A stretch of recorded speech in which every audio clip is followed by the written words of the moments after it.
आकाशवाणी है। कोविड-19 विशेष कार्यक्रम के अंतर्गत प्रस्तुत है कोरोना वायरस संक्रमण की वर्तमान स्थिति पर चर्चा, जिसे प्रस्तुत कर रहे हैं आकाशवाणी संवाददाता आनंद श्रीवास्तव। इस कार्यक्रम में आमंत्रित स्वास्थ्य विशेषज्ञ हैं डॉक्टर तन्मय तालुकदार। नमस्कार।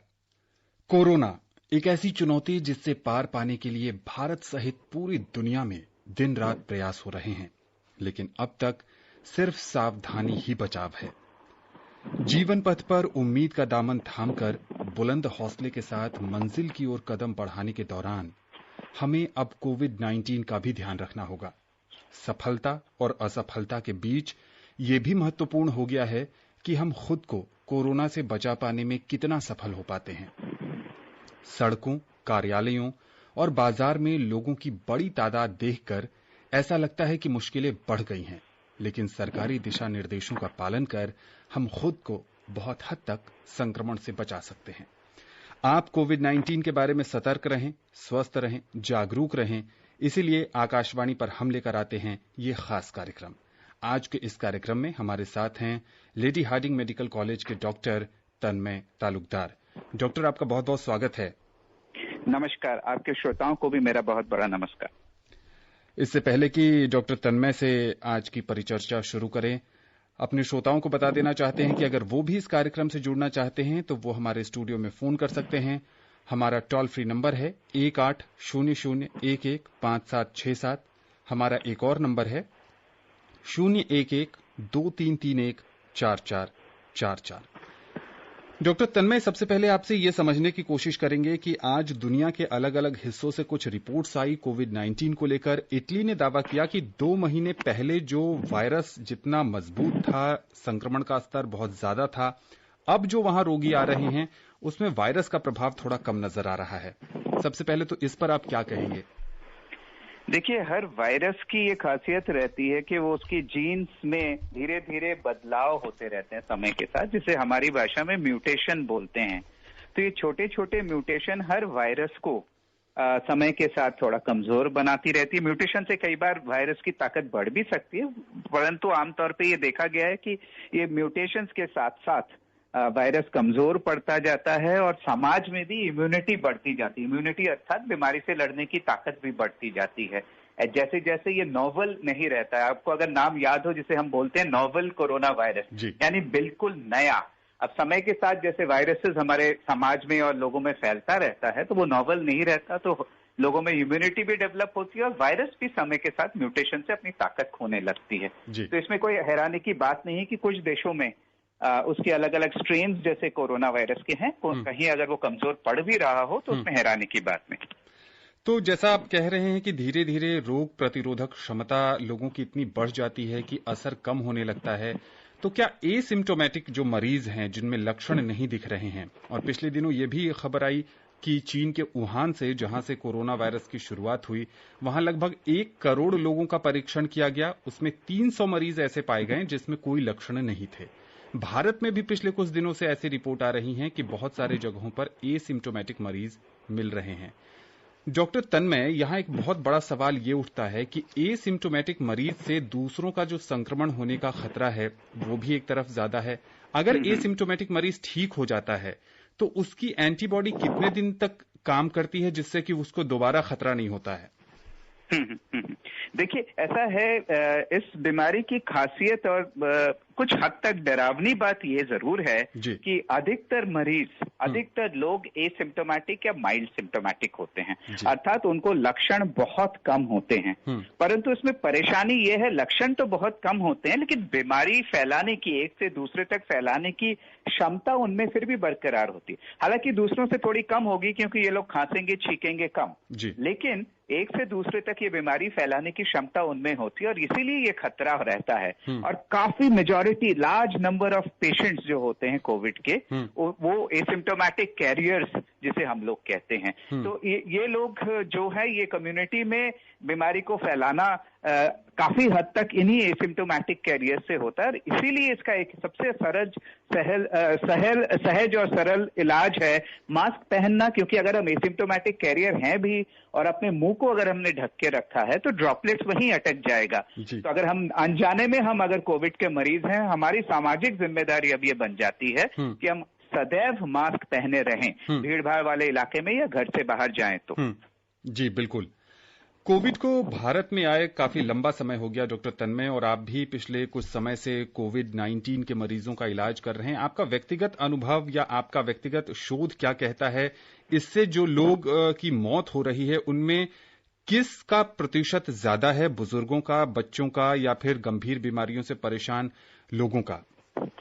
आपने दो चीजें पूछी। एक तो आपने ये पूछा कि किन में मौत ज्यादा होती है, दूसरा मेरा व्यक्तिगत एक्सपीरियंस, मेरा अभी मैंने क्या पाया है जो मरीजों को देखते हुए। सबसे पहले तो सबसे अच्छी बात, घबराने की आवश्यकता नहीं है, क्योंकि लगभग सभी मरीज जिनको हमने इलाज किया है या कर रहे हैं वो ठीक हो जाते हैं, बिल्कुल तंदुरुस्त हो जाते हैं। 17 दिनों के बाद अब हम घर भी भेज रहे हैं, और अगर होम आइसोलेशन वो ऑप्ट कर रहे हैं तो उसका कुछ और नियम है। तो कहने का तात्पर्य ये है कि अगर हमें भगवान न करे ये बीमारी हो भी जाती है तो 17 दिन में हम ना केवल नॉर्मल होंगे बल्कि हमारे अंदर बीमारी से लड़ने के लिए, जैसे आपने पिछले सवाल में पूछा था जिसका जवाब देना मेरे से रह गया, वो था कि हमारे अंदर एंटीबॉडी बन जाएगी, खासकर हमारी वैज्ञानिक भाषा में जिसे IgG एंटीबॉडी बोलते हैं, वो हमारी रोग प्रतिरोधक क्षमता को बढ़ाएगी। तो ये व्यक्ति जिनको एक बार बीमारी हो गई है उनको हमें सम्मान के साथ देखना चाहिए, क्योंकि यही लोग जो हैं ये कोरोना के खिलाफ इम्यूनिटी को बढ़ाते हैं, जिसे हमारी भाषा में हर्ड इम्यूनिटी कहते हैं। तो ये जरूरी है कि हमने जो देखा है मरीज बिल्कुल जल्दी ठीक हो जाते हैं और बिल्कुल तंदुरुस्त हो जाते हैं। दूसरी बात यह है, अगर मौत का जो आपने पूछा, हमारे आंकड़े जो हमें बताए जा रहे हैं और वो जो हम लोगों ने भी देखा है, बुजुर्ग मरीज और जिनको कोमॉर्बिडिटीज यानी दूसरी बीमारियां हैं, अगर बुजुर्गों में हिंदुस्तान का आंकड़ा देखें तो 50% मौतें 60 साल से ऊपर और 73% के आसपास मौतें उनके साथ जो कोमॉर्बिडिटीज यानी डायबिटीज, हाइपरटेंशन, फेफड़ों की बीमारी, गुर्दे की बीमारी, लिवर की बीमारी, ऐसे किसी क्रॉनिक बीमारी से, लंबे समय पे चलने वाली कोई बीमारी से ग्रस्त हैं, ऐसे व्यक्ति में देखा गया है। तो अगर हम इस ग्रुप के लोगों को, इस वर्ग के मरीजों को या इस वर्ग के जो हमारे घर में हमारे सदस्य हैं उनको अगर हम बचाए रख पाएं तो कोविड से होने वाली मौतों की संख्या हम काफी हद तक नीचे लेके आ पाएंगे। जी बिल्कुल ठीक कह रहे हैं डॉक्टर तन्मय। एक बहुत ही व्यावहारिक सा सवाल, अब जब देश अनलॉक 1 में है और चरणबद्ध तरीके से चीजें खोली जा रही हैं, ऑटो रिक्शा में अब पाबंदी नहीं रह गई, ई रिक्शा पर अब पाबंदी नहीं रह गई, और बहुत सारी जरूरतों के अनुसार लोगों को बैठना ही पड़ रहा है। ऐसे में वो क्या एहतियात बरतें? देखिए, हमें जिंदगी जीने का एक नया तरीका सीखना होगा, न्यू वे ऑफ लिविंग, इसको अपनाना होगा। बिकॉज ये कोविड अभी हमारे साथ रहेगा, इतनी आसानी से और इतनी जल्दी जाने वाला नहीं है। धीरे धीरे समय के साथ हम लोग इस पे अवश्य विजय प्राप्त करेंगे। तो इसके दौरान हमें अपने आप को बदलना है, और बदलने का बहुत सहज सरल तरीका जो हम लोग बार बार बोलते हैं, एक है कि सोशल डिस्टेंसिंग करें। अब आपका सवाल मुश्किल था क्योंकि ऑटो रिक्शा में तो सोशल डिस्टेंसिंग आसानी से करना मुश्किल है, परंतु ऑटो रिक्शा में हम अपने मुंह को अवश्य ढक के रख सकते हैं, किसी भी तरीके से ढके, गमछा लगा लें, हमारे दुपट्टा लगाएं, सिंपल घर में बना हुआ मास्क लगाएं या फिर सर्जिकल ट्रिपल लेयर मास्क लगाएं। अगर हम उसको अच्छे से बांधें और मुंह में पहन के रखें तो ड्रॉपलेट्स जो है, देखिए मास्क का 2 मेन उसके महत्व हैं, ना केवल वो हमें दूसरों से बचाता है अपितु हमें एक अच्छा नागरिक भी बनाता है, क्योंकि अगर हमारे अंदर अनजाने में वायरस हो तो हम वो किसी को नहीं देंगे, वो भी एक अत्यंत आवश्यक है, ना वायरस देंगे और ना वायरस लेंगे। तो ये हमें अवश्य ध्यान रखना है। और ऑटो रिक्शा में पहली चीज ये कि हम हमेशा मास्क पहन के चलें। अगर हम बीमार हो तो हमारा सामाजिक दायित्व फिर से बनता है, मैं बार बार बोलूंगा कि we have to be a responsible citizen now. हमें, अगर हम बीमार हैं, हम जानते हैं हम बीमार हैं, तो हम ऑटो रिक्शा में दूसरे के साथ नहीं जाएंगे, हम अलग ट्रैवल करेंगे, मास्क पहनेंगे, हाथ को बार बार धोने की कोशिश करेंगे। अगर जाहिर है ऑटो रिक्शा में साबुन पानी से तो नहीं धुल पाएगा, तो सैनिटाइजर का प्रयोग करेंगे। अगर कोई आसपास खांस रहा है या बीमार सा लग रहा है तो उनसे दूरी बनाएंगे और बाहर जाने की आवश्यकता को कम से कम करेंगे। अनावश्यक बाहर नहीं जाएंगे। ये कुछ चीजें अगर हम ध्यान रखें तो ऑटो रिक्शा का इस्तेमाल जैसे कई राज्यों में खुल गया है, बिल्कुल कर सकते हैं। जी बिल्कुल। जैसा कि डॉक्टर तन्मय बता रहे हैं कि जीवन को जीने का एक नया तरीका विकसित करना होगा कोरोना युग में। बलरामपुर से रिंकी जी हैं फोन लाइन पर। रिंकी जी, कार्यक्रम में स्वागत है आपका। स्वागत के लिए धन्यवाद। आनंद सर नमस्कार। नमस्ते सर, मैं डॉक्टर साहब को भी नमस्कार करना चाहूंगी। नमस्ते जी, नमस्ते। सर, मेरा पहला क्वेश्चन ये, इस समय लॉकडाउन में थोड़ा छूट दे दिया गया है जी, और सर आप देख रहे हैं कि मतलब सब कोई मतलब मार्केट बाजार वगैरह सब खुल गया है, तो सर हम खुद को बचाएं कैसे? मेरा दूसरा क्वेश्चन ये होगा कि सर जैसे हम मॉर्निंग या रनिंग करने जाते हैं या एक्चुअली हम अपने घर में बैठकर मतलब व्यायाम करते हैं, तो सर हम क्या मास्क लगा कर करें या फिर मतलब वैसे ही कर सकते हैं? धन्यवाद जी। डॉक्टर तन्मय। जी हाँ, पहला सवाल तो कई बार हम लोग जवाब दे चुके हैं। मैं दोबारा उसका बता दूं कि अब क्योंकि लॉकडाउन खुल गया है तो जो नियम बार बार बताए जा रहे हैं उनका पालन करना अत्यंत आवश्यक हो गया है, और वो हम सब अब जान गए हैं।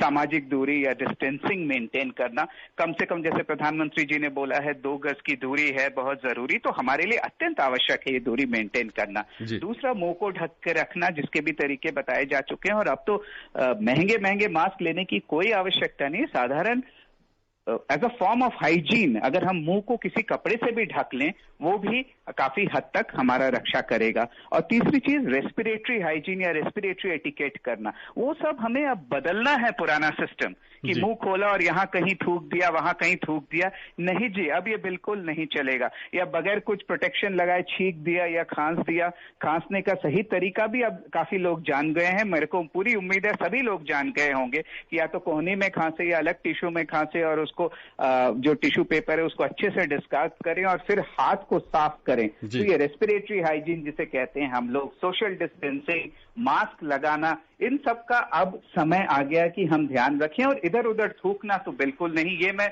बार बार बताना चाहूंगा कि ये एक थोड़ी सी कमजोरी हमारे समाज में रही है कि हम लोग थूकते इधर उधर जरूर हैं, और खासकर तंबाकू का सेवन करते हुए। तो ये भी एक अच्छा तरीका होगा कि अगर हम तंबाकू छोड़ना चाहें तो इससे अच्छा मौका कहाँ मिलेगा। तो इसी कोरोना के समय में अगर हम कुछ अच्छी आदतें पाल लें और बुरी आदतों को त्याग दें तो यही तो जीवन जीने का एक नया तरीका माना जाएगा। जी।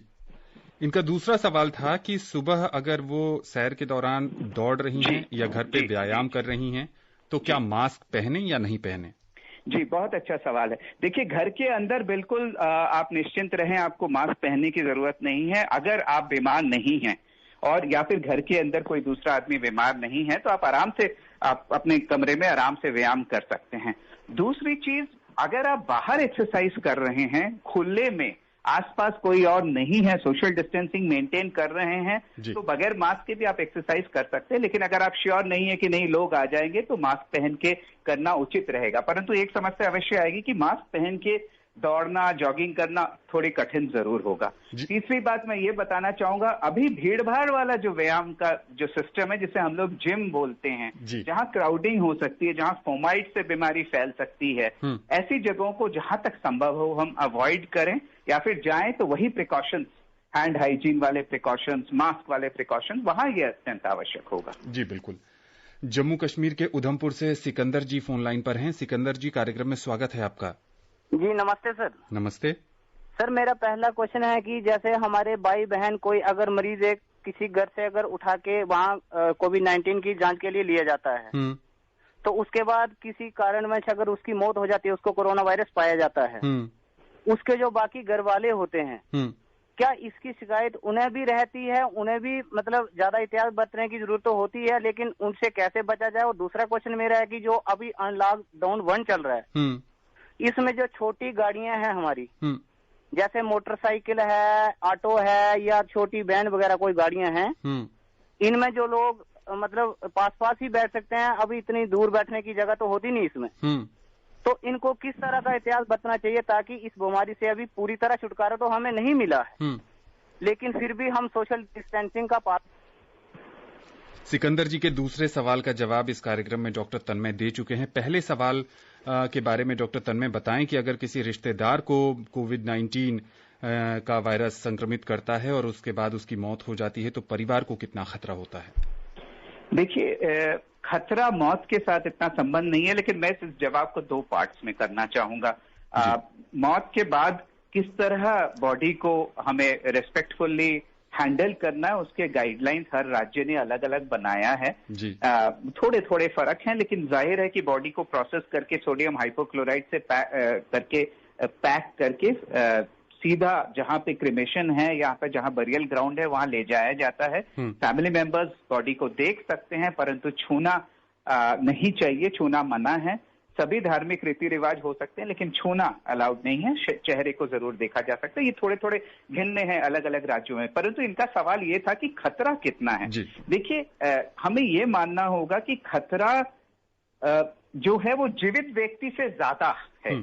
क्यों? क्योंकि अगर उस परिवार में कोई एक व्यक्ति, क्योंकि सबने देखभाल की होगी जो चले गए हैं उनका, तो अगर कोई उनमें से बीमार हो और भीड़ भाड़ ज्यादा हम कर रहे हैं जहां पे फ्यूनरल है, जनाजे में, तो फिर वहां पे इन्फेक्शन फैलने का चांस ज्यादा होता है। इसीलिए आप देखेंगे कि उसकी संख्या भी नियंत्रित कर दी गई है। जहां तक मेरे को याद है 20 से ज्यादा लोग फ्यूनरल में एकत्रित नहीं हो सकते हैं। हाँ, परंतु मैं एक चीज बताना चाहूंगा, इसमें मरीज से खतरा सभी को होता है, ये बात सच है। और वो चाहे मृत्यु हो या ना हो, यहाँ हमने तो ये भी डिस्कस किया था प्रोग्राम के शुरू में, कार्यक्रम के शुरू में, कि एसिम्प्टोमैटिक भी उतना ही इन्फेक्शन फैलाने का रिस्क रह सकता है। इसीलिए परिवार में अगर किसी एक को बीमारी है तो बाकी लोगों को क्वारंटीन में जाना चाहिए, यानी वो ज्यादा घर से बाहर नहीं निकलेंगे, वो भी मास्क पहनेंगे, बार बार हाथ धोएंगे। और ये क्वारंटीन कितने दिन रहता है? 14 दिन तक रहता है। और जो हमारी जांच की गाइडलाइंस है, जो दिशा निर्देश है, वो ये कहता है कि अगर परिवार में किसी एक को बीमारी हुई है और किसी दूसरे को लक्षण दिख रहे हैं तो उनका जांच आवश्यक है। और अगर एक ही घर में लोग रहे हैं और दूसरे को लक्षण नहीं भी आ रहे हैं तो भी 5 से 10 दिन के बीच में एक बार जांच होती है। तो ये जो आपकी डिस्ट्रिक्ट टीम है, जो कड़ी मेहनत कर रही है, डिस्ट्रिक्ट सर्वेलेंस टीम, और जो आपकी डिस्ट्रिक्ट लेवल के जो अधिकारीगण हैं, वो आपकी जांच करवाते हैं। तो उस मामले में निश्चिंत रहे। आपका नियम ये होगा कि जो भी बचाव के नियम बताए गए हैं उसको पूरी तरह से पालन करें। और जरा सी भी तबीयत खराब हो तो कॉल कर या तो कांटेक्ट करें अपने डिस्ट्रिक्ट लेवल का, हर राज्य का हेल्पलाइन नंबर है, वरना स्टेट हेल्पलाइन नंबर है ही जी। और नहीं तो जो सरकार, केंद्र सरकार का टोल फ्री नंबर है 1075, आप उस पर भी संपर्क कर सकते हैं। फरीदाबाद से अनवर जी फोन लाइन पर हैं। अनवर जी, कार्यक्रम में स्वागत है आपका। नमस्कार सर। नमस्ते। मैं डॉक्टर साहब को नमस्कार करता हूँ। नमस्ते जी। नमस्ते। मैं अनवर बिहारी बोल रहा हूँ सर, फरीदाबाद हरियाणा से जी। मेरा प्रश्न ये है सर कि जैसे सपोज कीजिए हम दोनों आमने सामने बैठे हैं जी, तो क्या दोनों व्यक्ति को फेस मास्क लगाना जरूरी है या एक आदमी भी लगाएंगे तो काम चल जाएगा? और दूसरा प्रश्न मेरा ये है कि क्या प्रत्येक व्यक्ति के हाथों में दस्ताना भी होना चाहिए? ये दोनों सवाल बहुत व्यवहारिक और बहुत बढ़िया है डॉक्टर तन्मय। जी जी, बिल्कुल, बहुत अच्छे सवाल है। पहले सवाल का जवाब मैं बहुत ही स्पष्ट रूप से देना चाहता हूं। मास्क पहनना तो अभी एक नियम बन गया है, तो अगर कन्विंस्ड भी ना हो तो भी नियम का पालन करते हुए हमें मास्क पहनना आवश्यक है। अब मैं आपको कन्विंस करने की, यानी आपको यकीन दिलाने की कोशिश करता हूं कि क्यों दोनों को मास्क पहनना है।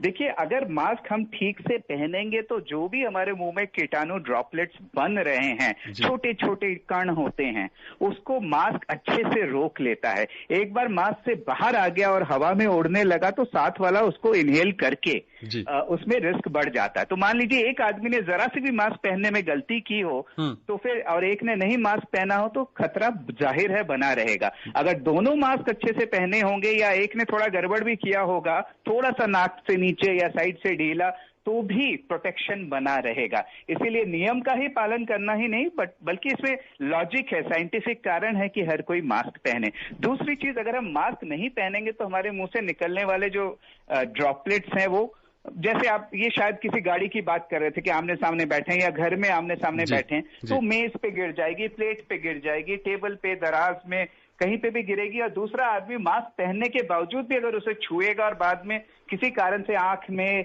या मुंह में छुएगा तो वो इन्फेक्शन हो सकता है। इसीलिए इस नियम का पालन अब अत्यंत आवश्यक हो गया है, खासकर घर से बाहर निकलते वक्त, कि मास्क तो जी जरूर पहनना है, मुंह को ढकना है। अब वो किस तरह से ढके वो आपकी मर्जी, लेकिन अच्छे से मुंह को ढक के रखना है जी। दूसरा सवाल इनका ये था कि क्या ग्लव्स पहनना भी बहुत जरूरी है? जी हाँ, ये थोड़ा सा मुश्किल सवाल है। ग्लव्स पहनना अनिवार्य नहीं है, लेकिन ग्लव्स से कुछ हद तक प्रोटेक्शन बढ़ जाता है। लेकिन ये मत मान के चले कि क्योंकि मैंने ग्लव्स पहन लिया अब मैं बिल्कुल सेफ हूं, क्योंकि अगर आप एक ग्लव्स को पहन के किसी सरफेस को, किसी जगह को छुएंगे और गलती से वो ग्लव्स वाला हाथ आपके आंख नाक मुंह में चला जाएगा तो फिर वही इन्फेक्शन होने का खतरा बना रहेगा।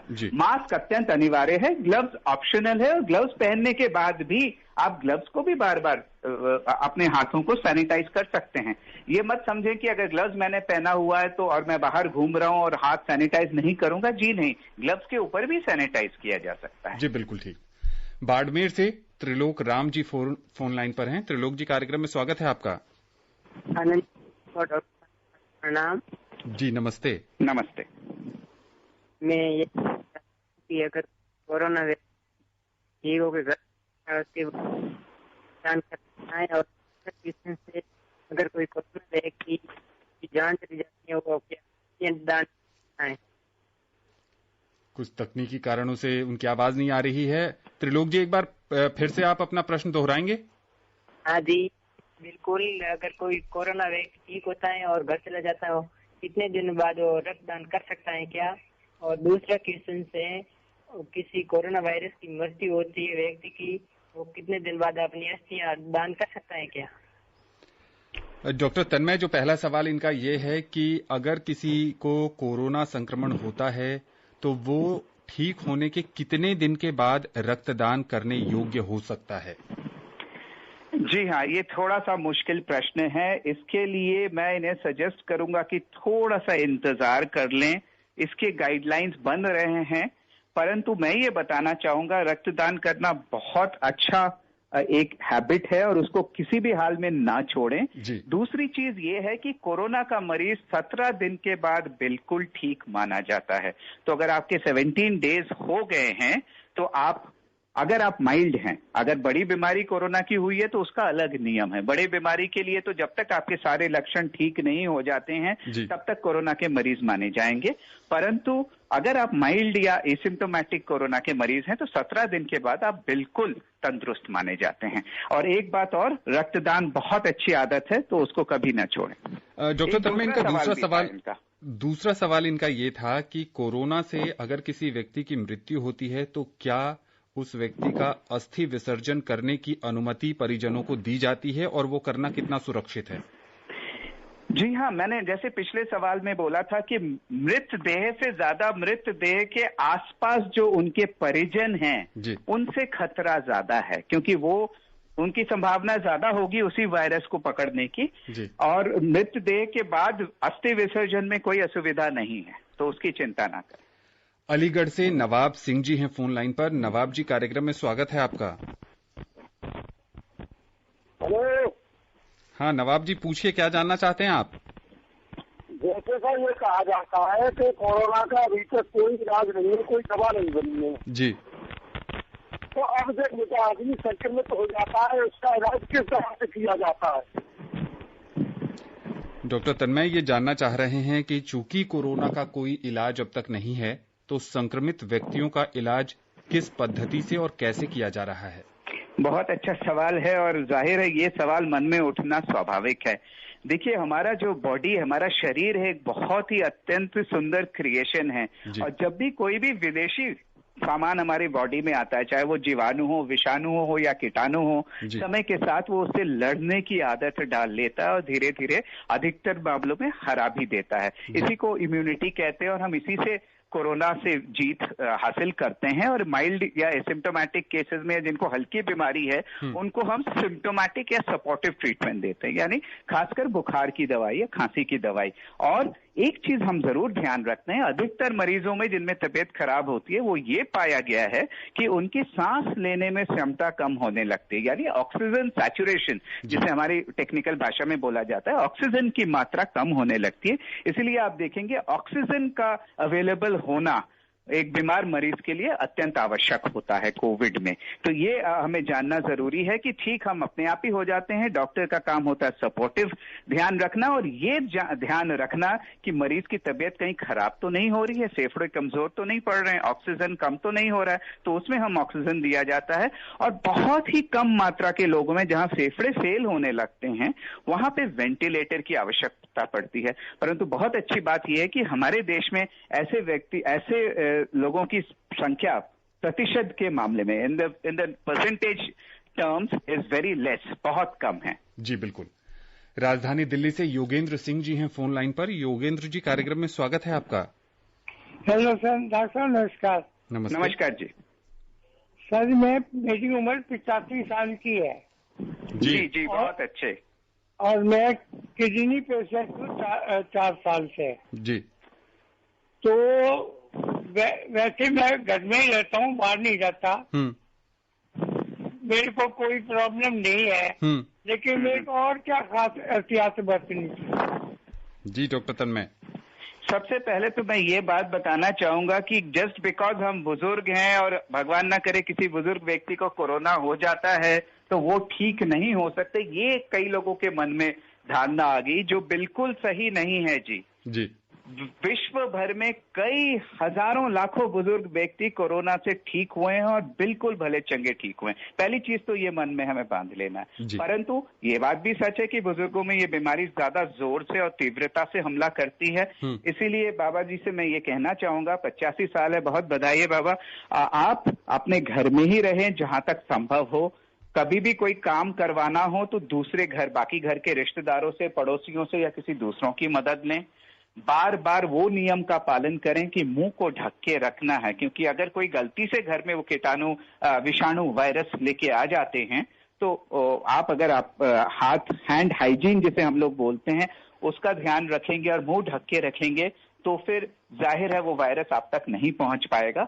और एक बात मैं और बताना चाहूंगा कि 85 साल की उम्र है तो बाबा जी थोड़ी सी हमें इम्यूनिटी, सभी को जरूरत है, उम्र की क्यों, सभी को अपनी इम्यूनिटी, रोग प्रतिरोधक क्षमता बढ़ाने की आवश्यकता है। तो आयुष मंत्रालय ने जो भी बताए हुए हैं नियम हैं, मैं चाहूंगा कि हम सब उसका पालन करें। मैं ये नहीं कह रहा कि उससे कोविड ठीक हो जाएगा, परंतु मैं ये अवश्य कह रहा हूं कि इससे हमारी इम्यूनिटी बढ़ेगी। चाहे वो बहुत बड़ी सूची है, गर्म पानी का बीच बीच में सेवन करना, जहां तक शरीर साथ दे तो वहां तक योगा करना या एक्सरसाइज करना, जो हम लोग काढ़ा पीते हैं जिसमें हम तुलसी डालते हैं, मुनक्का डालते हैं, सूखी हुई वो सौंठ डालते हैं, हम लोग सिनेमम पाउडर डालते हैं, दालचीनी, वो बना के पीना अत्यंत आवश्यक है। अगर वो गोल्डन मिल्क जिसे बोलते हैं, गर्म दूध में हल्दी डाल के पीना, तो ये सब अच्छी आदतें हैं, इम्यूनिटी को जरूर बढ़ाती हैं। तो इनका हमें जरूर we have to incorporate them into our life, उसको भी हमें अपने जीवन में शामिल करना चाहिए।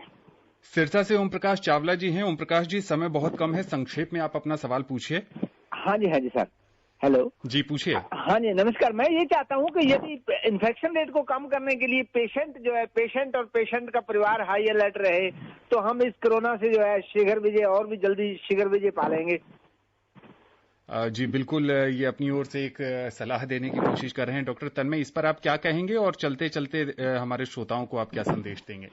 देखिए, ये दोनों सवालों का मैं एक ही जवाब दूंगा कि हमें जागरूक बनना है, हमें जिम्मेदार नागरिक बनना है। इनकी बात बहुत सही है कि अगर मरीज को तो पता नहीं होता उसे कोविड है, परंतु ये तो पता होता है कि मुझे खांसी है, मेरे को बुखार हो रहा है, तो ऐसे में अपने ही नहीं आसपास वालों की सुरक्षा भी अत्यंत आवश्यक है। तो हम जागरूक हो जाए, मास्क पहने, दूरी बनाए रखें, डॉक्टर से पहले ही अपॉइंटमेंट लेके जाए, सिर्फ कोविड अस्पताल में जाए अगर जा रहे हैं, दूसरे लोगों के समीप या निकट ना आए। और हमारी जिम्मेदारी अपने घर के अंदर रहने वाले बुजुर्ग व्यक्ति या दूसरे व्यक्तियों के प्रति भी है जो बीमार हैं या किसी दूसरी बीमारी से ग्रस्त हैं, क्योंकि मैं चाहूंगा अगर हम सब अपनी अपनी जिम्मेदारी का पालन करें तो फिर कोविड से विजय पाना तो पक्का है, निश्चिंत है। जी बिल्कुल, विजय पाना निश्चित है। देश जीतेगा, कोरोना हारेगा। डॉक्टर तन्मय, आकाशवाणी के इस खास कार्यक्रम से जुड़ने के लिए और विशेषज्ञ राय साझा करने के लिए बहुत बहुत शुक्रिया। धन्यवाद जी। जहां तक संभव हो आप अपने घरों में रहें, स्वस्थ रहें, सुरक्षित रहें और सरकारी दिशा निर्देशों का पालन करते रहें। नमस्कार। कोविड-19 विशेष कार्यक्रम के अंतर्गत अभी आप सुन रहे थे कोरोना वायरस संक्रमण की वर्तमान स्थिति पर चर्चा, जिसे प्रस्तुत कर रहे थे आकाशवाणी संवाददाता आनंद श्रीवास्तव। इस कार्यक्रम में आमंत्रित स्वास्थ्य विशेषज्ञ थे डॉक्टर तन्मय तालुकदार। ये कार्यक्रम आकाशवाणी के समाचार सेवा प्रभाग द्वारा प्रस्तुत किया गया। इसे आप हमारे mobile app news on AIR पर भी सुन सकते हैं। इस कार्यक्रम के संबंध में अपनी प्रतिक्रिया आप हमें ईमेल कर सकते हैं। पता है airnsdtalks@gmail.com। ये कार्यक्रम फिर से सुनने के लिए लॉग ऑन करें हमारी वेबसाइट newsonair.com।